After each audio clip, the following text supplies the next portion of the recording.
जितनी देर में लोग नाश्ता पानी निपटाते हैं उतनी देर में आपने दुश्मनों को निपटा दिया।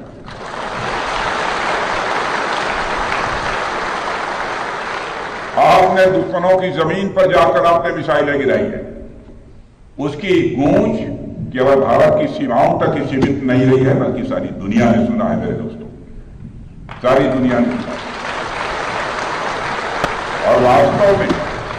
और वास्तव में वह गूंज सिर्फ मिसाइल्स की ही नहीं थी, वह गूंज थी आपके शौर्य की और भारत के सेना के जवानों के पराक्रम की।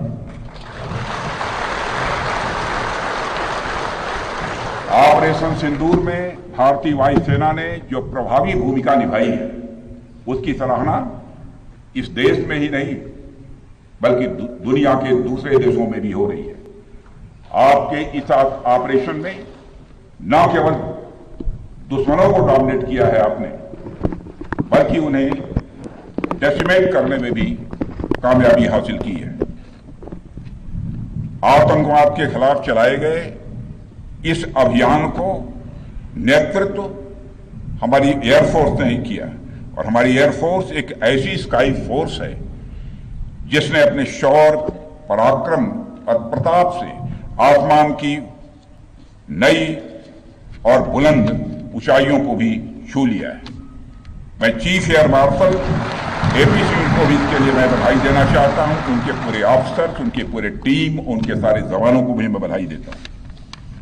और साथियों, कोई छोटी बात नहीं है कि हमारी एयरफोर्स की पहुंच पाकिस्तान के हर कोने तक है, और यह बात पूरी तरह से साबित हो चुकी है तो हमारी तीनों फोर्सेस की, लेकिन आज एयरबेस पर आया हूं इसलिए मैं इसकी चर्चा कर रहा हूं।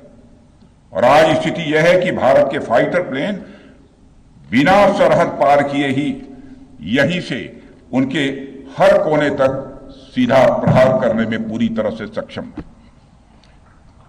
और पूरी दुनिया ने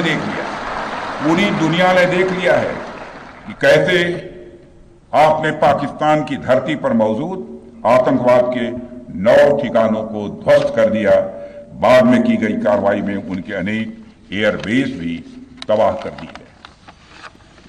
ऑपरेशन सिंदूर के दौरान इंडियन एयरफोर्स ने केवल पराक्रम ही नहीं दिखाया है, बल्कि पूरी दुनिया के सामने प्रमाण भी दिया है। प्रमाण इस बात का कि अब भारत की युद्ध नीति और टेक्नोलॉजी यानी तकनीक भी दोनों बदल चुकी है। आपने प्रधानमंत्री मोदी जी के नेतृत्व में नए भारत का संदेश पूरी दुनिया तक इस बार पहुंचा दिया है।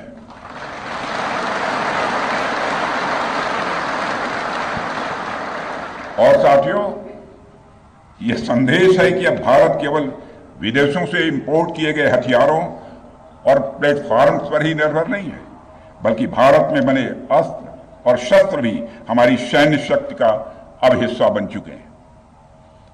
अब भारत में बने और भारतीय हथियारों से बने हथियार भी अचूक और अभेद्य